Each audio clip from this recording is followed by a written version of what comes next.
Muchachos, bienvenidos a esta nueva semana. Ahora vamos a empezar con el curso de SMED, pero antes vamos a hablar sobre el BSM, que es importante conocerlo antes de aplicar el SMED. Para eso vamos a empezar escuchando un video. Amigos tachitos, bienvenidos a un nuevo video de nuestro diccionario de Lean. Hoy hablaremos de la ventana de valor.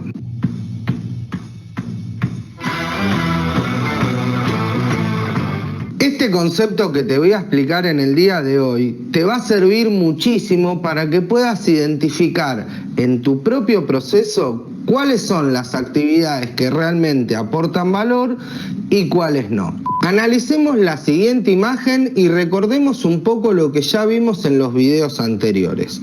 Sabemos que existen dos tipos de actividades: con valor agregado y sin valor agregado, que son las que llamamos desperdicios.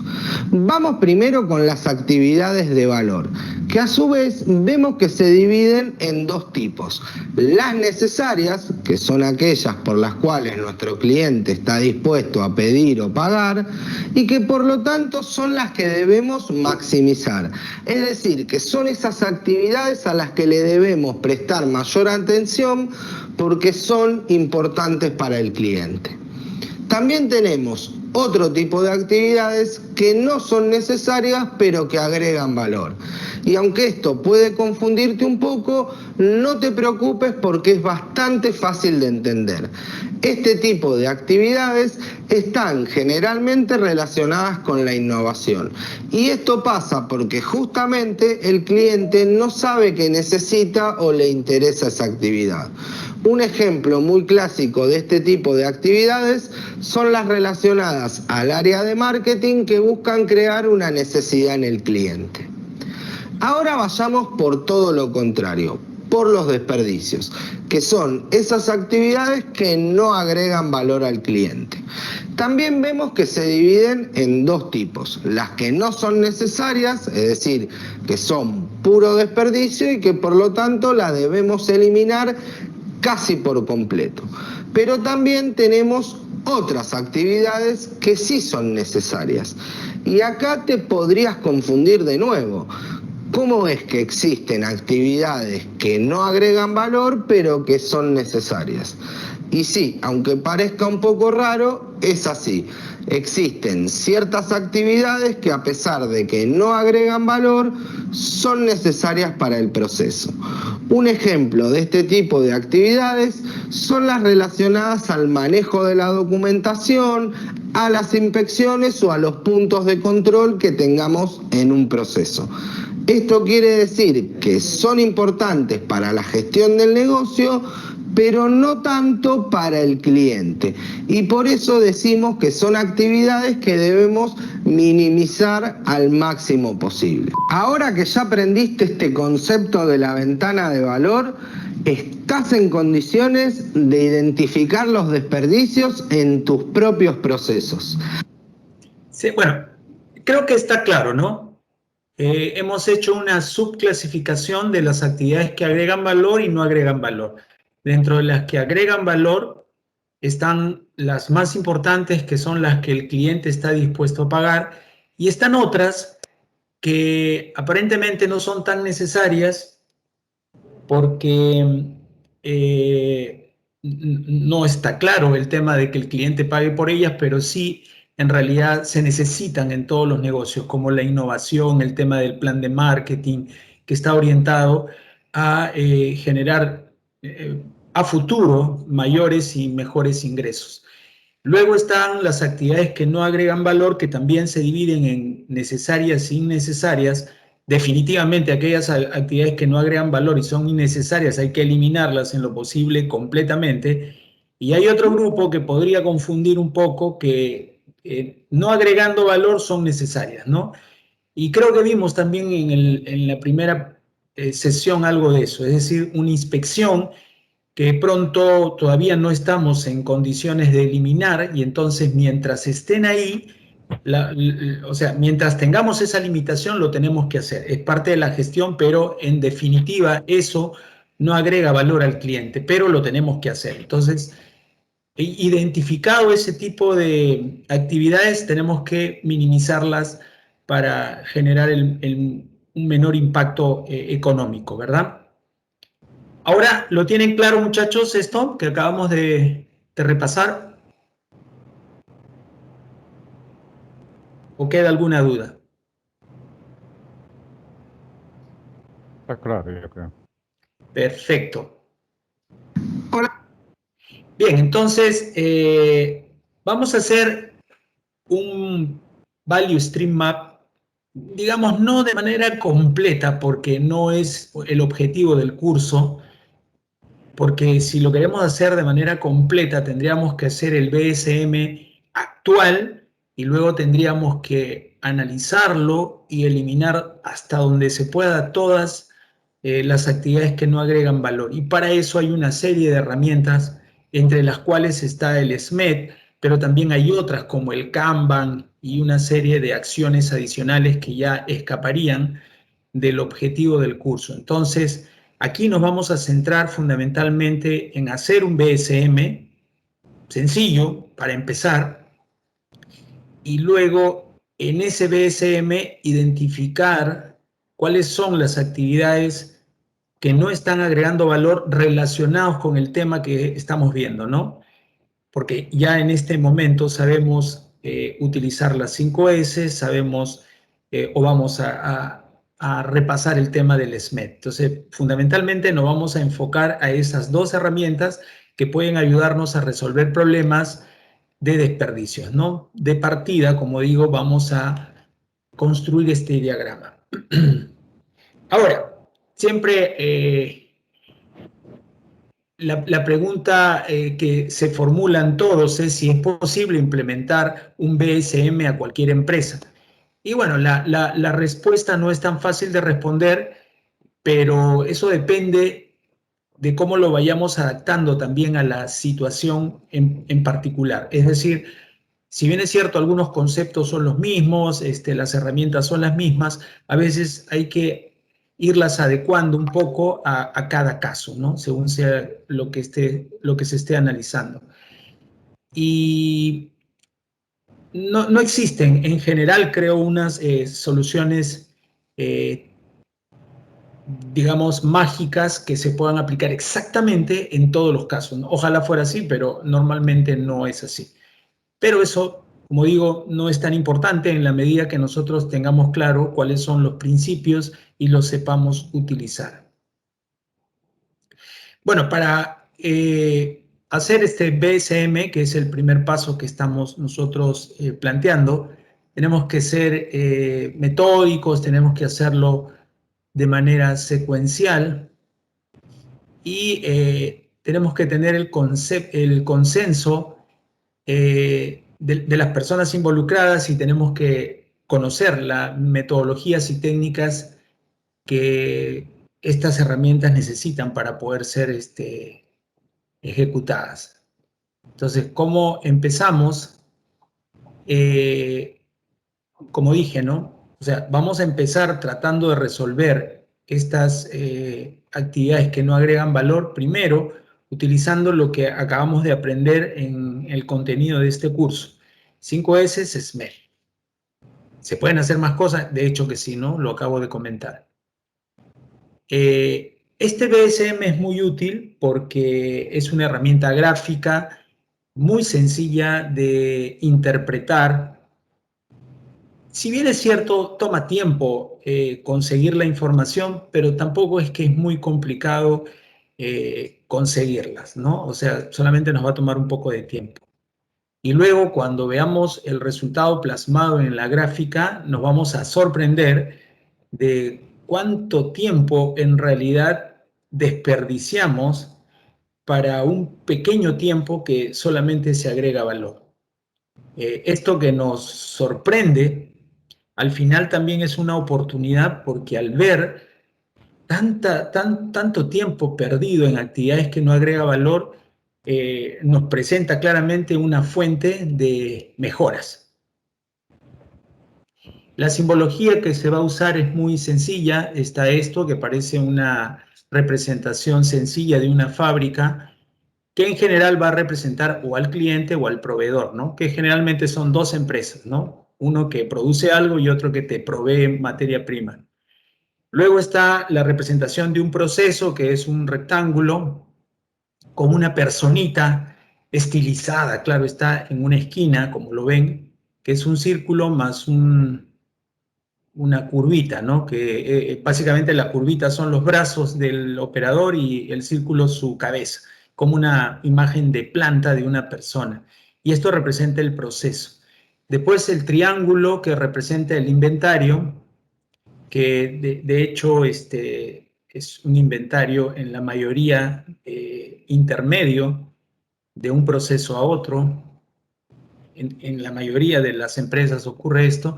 Después tenemos también una tabla de datos donde vamos a colocar, en nuestro caso, para no complicarlo, tres datos que son bastante sencillos de conseguir. Uno es el tiempo de ciclo, dos es el tiempo de cambio de producto o el tiempo de cambio de formato o el setup, que es justamente una de las variables que queremos reducir con la aplicación del SMED. Y finalmente tenemos un porcentaje de uptime o de tiempo de funcionamiento, una suerte de disponibilidad, que nos permite también conocer cómo está el comportamiento de esa máquina o ese proceso en la práctica, ¿no? Si está al 100%, eso quiere decir que todo el tiempo la máquina está disponible. Si está en 80%, eso significa que la máquina tiene algunos problemas y por eso se pierde un 20% de su tiempo y solamente podemos contar con el 80%, ¿no? Más o menos de esa manera vamos a interpretar ese tercer valor en esa tabla de datos. Luego tenemos una línea quebrada o a manera de rayo que representa información electrónica automática, ¿no? Que suele haber en las empresas en estos tiempos más que antes inclusive, ¿no? Tenemos tarjeta Kanban, que para los fines del alcance de este curso no vamos a llegar a hablar del Kanban como solución a un problema de desperdicios, ¿no? Hasta ahí no vamos a llegar, como les dije, solamente vamos a aplicar 5 veces y SMED. Luego están estas líneas a manera de una onda cuadrada que justamente va a servir para representar los tiempos que se agregan valor versus los tiempos que no se agregan valor. Y este estallido, que tampoco lo vamos a usar porque es una solución para el BSM futuro, donde tienen que ver con algunas soluciones Kaizen, ¿no? Eso, pero como símbolo lo pongo. Ok, entonces, el aspecto clave, como ya lo habíamos mencionado en esta herramienta, es que nos va a permitir visualizar de manera clara cuáles son los tiempos donde se agrega valor y los tiempos donde no se agrega valor de todo un proceso. ¿Ok? Ese es su mayor aporte del BSM. Y cuando comparemos esos dos tiempos totalizados, nos vamos a dar cuenta que tenemos una gran oportunidad de mejorar. Generalmente los tiempos en que se agrega valor se contabilizan en segundos o minutos, mientras que el tiempo donde no se agrega valor se contabiliza en días, para que más o menos tengan una idea de la desproporción que tienen, ¿no? Entonces, de hecho sorprende, pero al mismo tiempo es una oportunidad para poder mejorar. Y este sería un diagrama ya completo a manera de ejemplo, donde a la izquierda se ve el proveedor y a la derecha se ve el cliente. El proceso está en el centro y en la parte central está el área de planeación y cuál es la forma como hace su planeación. En algunos casos lo puede hacer a través de un MRP, que es un sistema informático que despliega todo un plan de producción, o lo podría hacer una persona, ¿no? Si es una persona quien hace esa planeación de las operaciones, tendríamos que poner su nombre ahí, ¿no? En lugar del MRP. Luego las líneas quebradas, como les dije, que fluyen desde el cliente y el proveedor hacia el área de planeación, son líneas quebradas porque hay información electrónica automática que puede resumirse en pronósticos, en órdenes de compras, en emails, etcétera, ¿no? Y luego, después de la planeación, hay información también que fluye desde el área de planeamiento a cada uno de los procesos, pero como esta línea no es quebrada, sino continua, eso significa que es una información que no es automática.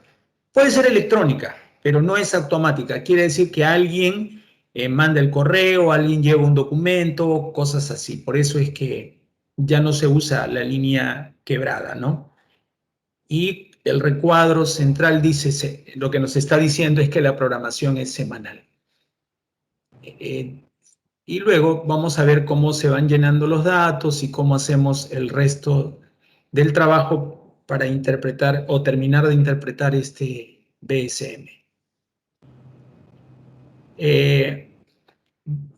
Vamos a acompañar la charla de hoy con algunos pequeños videos que pueden aportar, ¿de acuerdo? Videos que también los he colgado en la plataforma para que ustedes lo puedan ver cuando quieran, ¿no?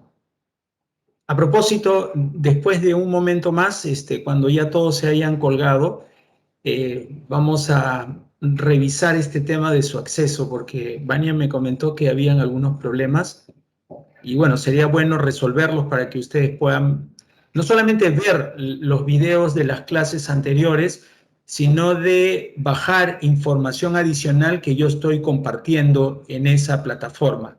Por ejemplo, el día de hoy les he colocado un Excel donde hay plantillas que le van a ser de mucha utilidad para cuando ustedes hagan su BSM. Bien, veamos este video. Hola, soy Julio García Sabater, miembro del grupo Rogle, y voy a hablar sobre el flujo de información en el Value Stream Map. El objetivo de esta presentación es saber qué es un mapa de la cadena de valor, para qué sirve y saber utilizar los símbolos que representan el movimiento de información.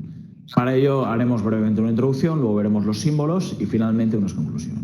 Bien, ¿qué es el Value Stream Map? Es una técnica para representar gráficamente las operaciones de una empresa, de tal manera que podamos ver de un solo vistazo cuáles son las áreas de mejora y qué es lo que hace el flujo, tanto de material como de información, en nuestro proceso. Entonces representaremos, como ya he dicho, pues movimiento de material, materia prima, semielaborado, producto terminado y el modo en que se transmite la información. Sin la información el material no fluye. A veces no parece importante, lo importante es cómo circula la paleta, cómo circula la caja, el producto. Pero si alguien no da orden de mover las cosas no se mueven. Es decir, es tan importante, no, ni más ni menos, sino tan importante como el movimiento de materiales. ¿Por qué se llama valor? Bien, porque algunos de estos procesos aportan valor añadido y otros no. Bien, para ver el movimiento de información, pues voy a utilizar uno de los clásicos ejemplos extraído del Learning to See, el libro clave, digamos, en el que se crea o se desarrolla ya con este nombre esta herramienta. El Value Stream Map y veremos los tipos de información que encontramos. Bien, se puede ver, digamos, los símbolos tradicionales ocultados todo lo demás para poder explicarlo claramente. Por los símbolos tradicionales tendríamos esta raya, digamos, en forma de rayo, en forma de ya que no es recta, sino que tira un poco para atrás y sigue hacia adelante. Sería el movimiento de información sin participación de personas. ¿Qué quiere decir? Pues en un EDI hay una máquina que coge los datos automáticamente de otra máquina o envía los datos automáticamente de otra máquina, que los absorbe y a partir de ahí los utiliza para los que considera conveniente, pues el centro de producción, para lo que la empresa considere oportuno, ¿de acuerdo? Vemos también que en estas flechas de aquí pues hay una cajita donde representa cierta información. En este caso pues veríamos aquí una previsión, que se envían órdenes diarias, que envío a mis clientes también, digamos, previsión, es decir, lo que sería planificación y lo que sería programación. Bien. Aquí vemos otro tipo de flecha, es decir, este ya no rompe en forma de rayo, sino que es recta. ¿Qué quiere decir? Es movimiento de información con participación de personas. No es que la persona vaya a dar un papel, que podría ser un ejemplo. Podría ser una persona que envía un fax, ya empieza a ser electrónico, o que envía un correo electrónico. Pero alguien, una persona, debe escribir el correo electrónico. Entonces, en ese caso, participan las personas. ¿Por qué? ¿Por qué hacer esta diferenciación? Para un poco también entender cuáles son las posibles fuentes del fallo. Si esto se hace de forma electrónica, si está bien programado, no parecería que debería haber muchos problemas. Y si hay problemas, suele reportar. En este caso, si el correo es incompleto, si hay más posibilidad de fuentes de error, ¿vale? O que esta persona se retrase, mientras que el movimiento electrónico, las cosas suelen estar más automatizadas. No libres de errores, pero los errores que se pueden presentar son de otro tipo y por eso se diferencia. Veríamos aquí, pues, como por ejemplo, las mismas cajas que hemos utilizado, pues, que cruzan todas las líneas porque es una programación semanal. Entonces, en este sentido, es importante coger esa información y plasmarla para saber si hay margen de mejora. Y esta, pues, que tiene un flujo de información diario. Y luego tendríamos las flechas de dónde venían y de dónde salían. En este caso saldrían de un control de producción que estaría gobernado por un MRP, por una máquina que hace una explosión de materiales, de recursos, de lo que quiera que sea. Bien, a ver, aquí pone MRP, es lo que habitualmente encontramos en los flujos en la mayor parte de los Value Stream Map, pero podríamos encontrar, digamos, aquí que pusiera a Fulanito Pérez, ¿vale? Fulanito Pérez es ese señor que coge la información, que hace sus programas y que los envía. Obviamente, siempre tendría que haber participación de personas, pero él es la persona que controla, entonces aquí deberíamos marcar su nombre. ¿Para qué? Para saber a dónde ir. Oye, ¿quién hace los programas de producción? El MRP. Vamos a ver cómo funciona el MRP, cómo está programado, por qué puede fallar, dónde es mejorable. Si es Fulanito Pérez, lo que tenemos que hacer es reunirnos con Fulanito y ver dónde están los problemas o dónde están las áreas de mejora. Esos serían los símbolos más tradicionales que podemos encontrar en la mayor parte de las empresas.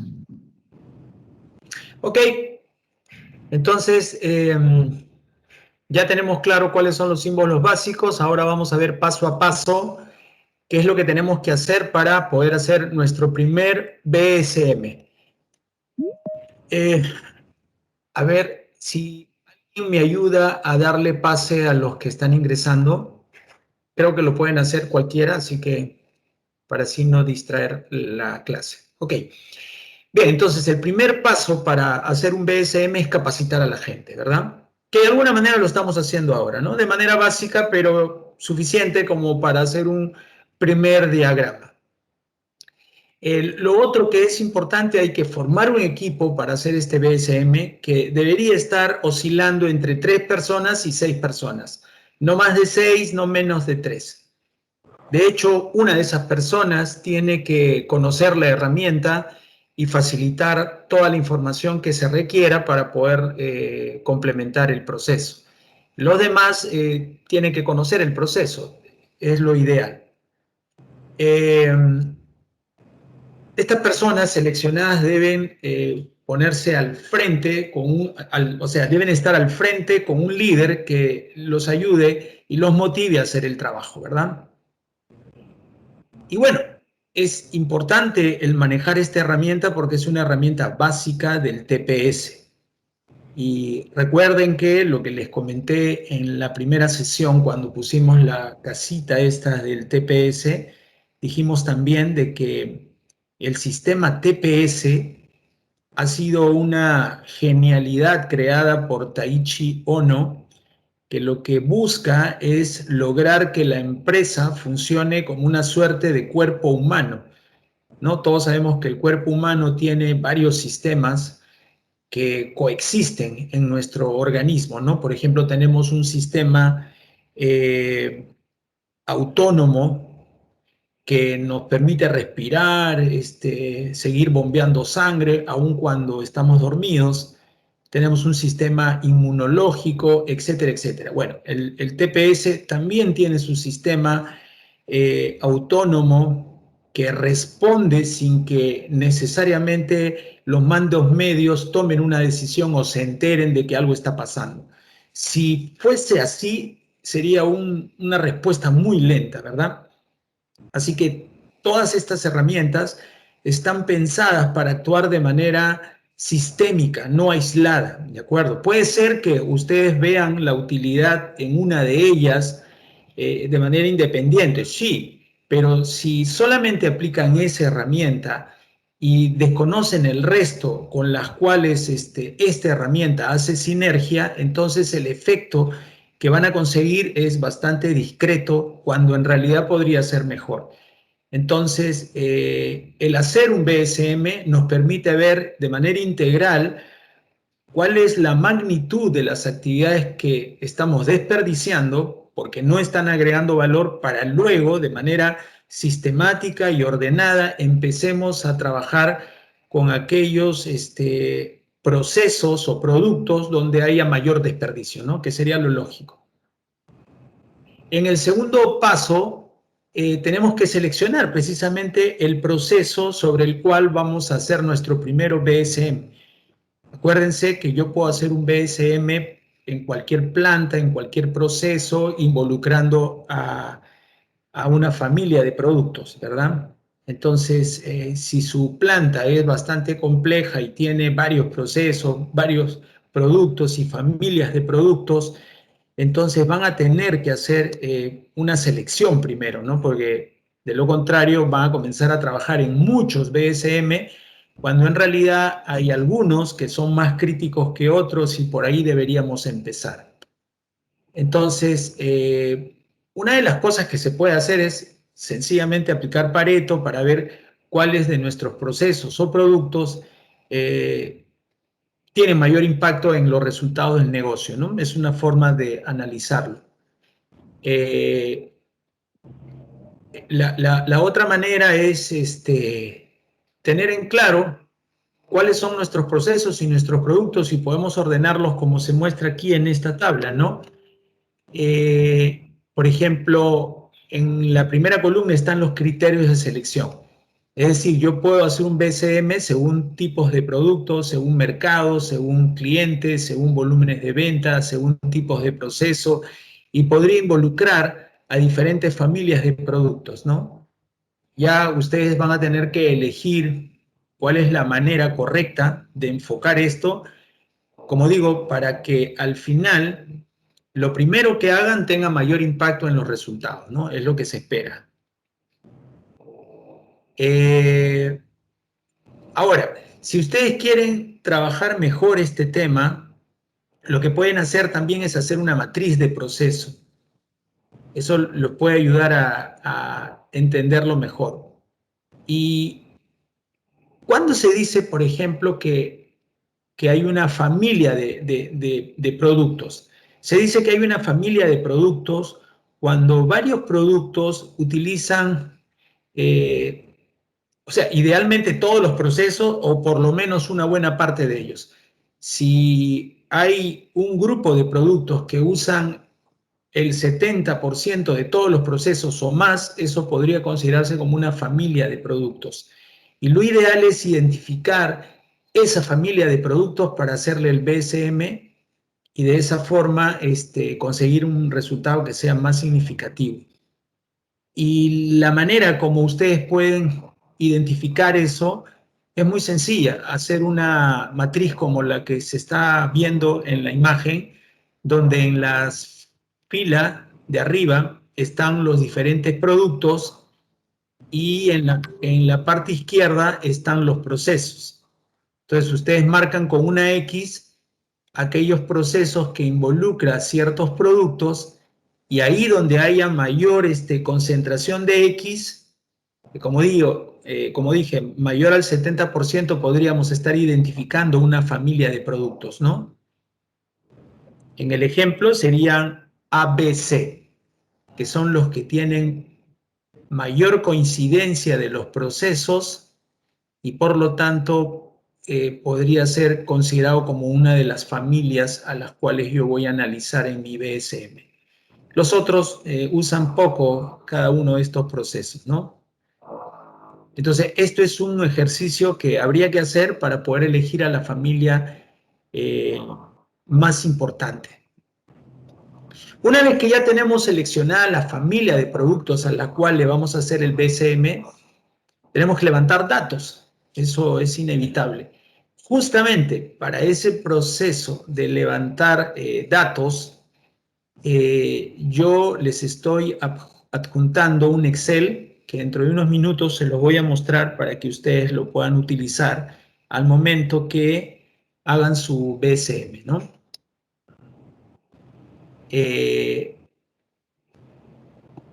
Obviamente, y por eso justamente el Excel, cuando uno baja planta a tomar datos, es deseable que tengan una plantilla, porque de lo contrario va a ser muy improductivo su pasaje por la planta, ¿no? Porque van a comenzar a notar algunas cosas, otras cosas se le van a quedar en la mente, y finalmente lo más probable es que regresen en otro momento porque algo se olvidaron o algo no lo tomaron bien. Para eso son las plantillas, y entonces primero hay que elegir la plantilla correcta, tener todas las facilidades y luego bajar a la planta para poderla llenar. ¿Ok? Otra de las cosas que es bueno que se haga es el flujo de proceso, porque es el flujo el que nos conecta subproceso con cada subproceso, y es el que va a marcar la pauta también de cómo vamos a recoger la información en ese momento que estemos caminando por la planta. Yo sé que para la mayoría de ustedes es conocido cuál es el flujo, ¿no?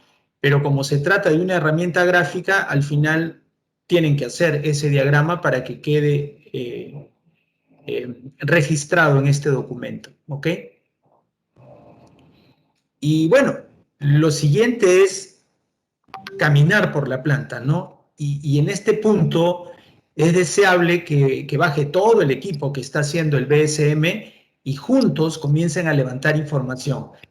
Es cierto que hay información básica que se va a requerir según la plantilla para hacer el BSM, pero también es cierto que si ya están en la planta y están observando muchas cosas, sería bueno que su plantilla también le permita levantar información adicional que de pronto no sea necesaria para el BSM, pero sí va a ser necesaria en análisis posteriores. Entonces, todo lo que puedan ustedes levantar de ese recorrido siempre va a ser provechoso. Así que coordinen bien entre los miembros de su equipo, provéanse de las herramientas necesarias para tomar información. Puede ser desde una tabla como lleva el señor de la foto y algunas plantillas impresas, hasta una tablet con hojas de Excel y cosas así, ¿no? Ya depende cómo se sientan ustedes más cómodos. Pero el hecho es que tienen que levantar la mayor información posible. Acá les quiero comentar algunos de los indicadores que sería bueno recoger en ese paseo por la planta, ¿no? El primer dato, y es muy importante, es el tiempo de ciclo. Entendiéndose como tiempo de ciclo aquel tiempo donde efectivamente se está agregando valor. Es el tiempo que una máquina o proceso tarda en generar un producto, ¿no? Desde que ingresa la materia prima hasta que sale el producto. Entonces, este tiempo es fundamental para los fines que estamos persiguiendo. De hecho, se entiende que cuanto más rápido es el tiempo de ciclo, más rápido será la cadencia de producción y la tendencia a producir más será mayor. Eso creo que lo tenemos claro, ¿no? El otro tiempo que tienen que levantar es el tiempo de cambio de productos, es decir, los llamados setup. Como quiera que estos setup no son tiempos exactos, quizás van a tener que hacer esto durante un tiempo para tener más o menos los valores promedios que se demoran en hacer este setup. Es importante también aquí considerar, muchos no lo hacen, de que el setup medido de manera correcta debe prever el momento en que se hizo el último producto de la serie anterior hasta que se produce el primer producto de la nueva serie, pero en un régimen ya estacionario. Es decir, si se produce el primero y ese todavía tiene algunos problemas de ajuste o simplemente no se está produciendo a la velocidad estándar, todavía no se puede decir que el cambio está completo.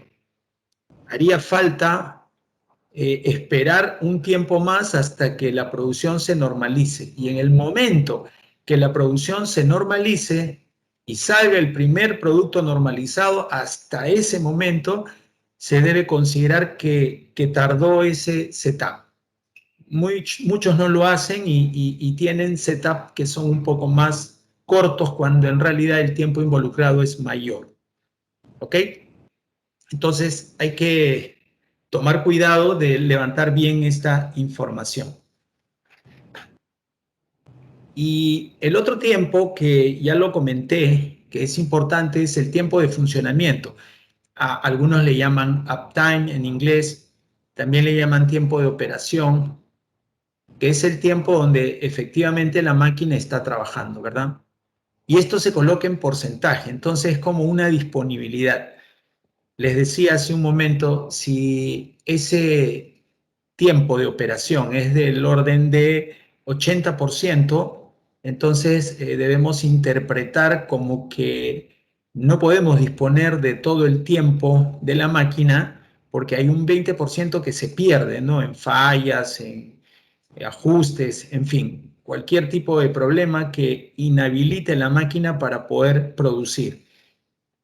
Si ese porcentaje es 100%, entonces de hecho es mejor que el anterior, porque podemos tener la tranquilidad que esa máquina todo el tiempo la vamos a tener disponible, ¿no? Ese es un tiempo fundamental para hacer este BSM y también lo tenemos que levantar. Y esto, máquina por máquina o proceso por proceso, ¿verdad? El otro indicador que es importante, aunque de partida no lo vamos a necesitar en esta versión básica del BSM, pero es importante que lo levanten también, es el lead time, ¿no? Que es el tiempo que transcurre desde que se genera una orden hasta que la orden es atendida y despachada inclusive, ¿no? Ese tiempo es importante que ustedes sepan cuál es, porque de hecho ese tiempo de alguna manera compromete o está muy relacionado con el ciclo order to cash, que es el que en definitiva le interesa a la empresa, es decir, desde que recibo una orden hasta que el dinero entra en mi cuenta, ¿no? Todos, es el ideal de una empresa, desean que ese tiempo sea el más corto para que el dinero me entre por minuto, por segundo, y no tenga que estar esperando a que se complete un ciclo que es muy largo, ¿verdad? Entonces, la única manera para lograr que ese ciclo order to cash sea corto es buscar que el lead time sea corto también. ¿Ok? Y bueno, ahí hay detalle de todo lo que incluye el lead time, ¿no? Desde que se procesa el pedido, se acopian materiales, se aprueba, se fabrica, se empaca y se despacha, o sea, todo ese tiempo, ¿no? Hay mucho, digamos, muchas manos en el intermedio y es un proceso, es un ciclo transversal que atraviesa muchos procesos. El otro indicador que también es interesante y que si pueden levántenlo es el takt time. Bueno, este término takt viene del término alemán Taktzeit, que es un término musical que usan los alemanes y sobre todo los directores de orquestas sinfónicas para marcar el tiempo del ritmo de la canción, ¿verdad? Entonces, tiene alguna relación con lo que representa en la planta, ¿no? Que vendría a ser el tiempo que representa lo que debe tardar un proceso para entregar un producto terminado. Si lo queremos ver con un ejemplo que aclare el significado, podemos decir ¿no? Si nosotros tenemos 850 minutos disponibles en un proceso y en ese proceso se pueden fabricar 150 unidades en ese tiempo, entonces el takt time será de 5 minutos más 40 segundos. ¿Cómo lo calculamos? Simplemente dividimos los 850 minutos entre la producción que podemos generar en ese tiempo y eso nos da 5.6 minutos por cada producto. Ese sería el tiempo o el ritmo de producción de la planta que básicamente nos va a servir para ver si podemos o no atender cierta demanda, ¿verdad? Finalmente, si la demanda nos exige un ritmo de producción mayor, definitivamente no la vamos a poder atender. Así que es necesario que sepamos cuál es nuestro takt time para poder saber si estamos en condiciones o no de atender ciertas demandas. ¿Ok? Esa sería la fórmula. Tiempo disponible entre la demanda. Donde TTD es tiempo total disponible y D es la demanda en unidades. Hasta aquí, muchachos, ¿tienen alguna duda, consulta?